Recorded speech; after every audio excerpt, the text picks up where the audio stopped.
feeladhee hundumaa namarra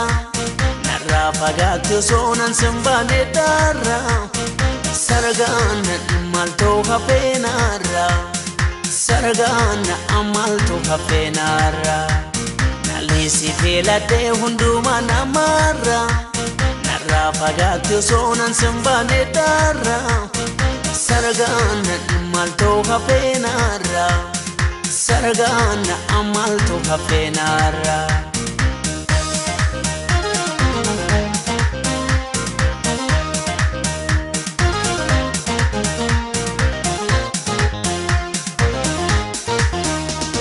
Guduuti kisuusi waa waliin ijaarranne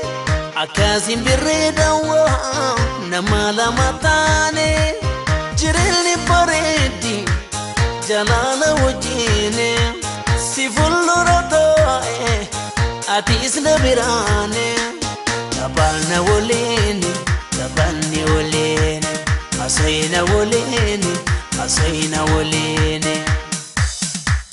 Ansi malee naman qabu osuma beeku garanke osuma beeku garanke osuma beeku garanke sababa gurte hamate badeesin kaate qalbiinke osuma beeku garanke osuma beeku garanke yubigisin jedhan feeta murannoon qabdu keessike osuma beeku garanke osuma beeku garanke maalirraa argatu laata mana kee diige warri kee osuma beeku garanke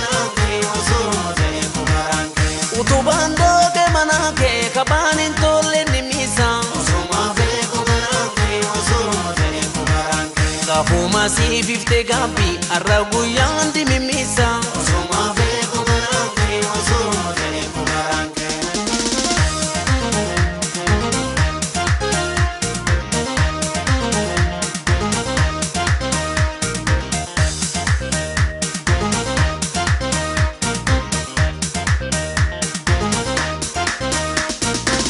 Si feeladhee hundumaa namarra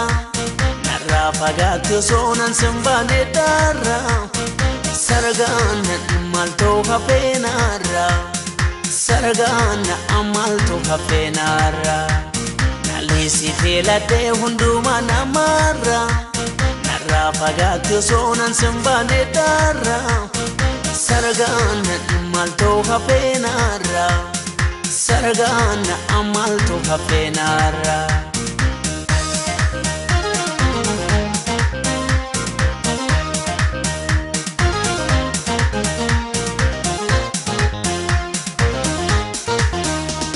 Nagattee adeemte waa sin argu qaamaani zaataan ijaaramte waa si laala yaadaani anuu mala daabe kaeka budabe ol debe gatae yadan of gatabe siyama lalabe siyama lalabe siyama lalabe siyama lalabe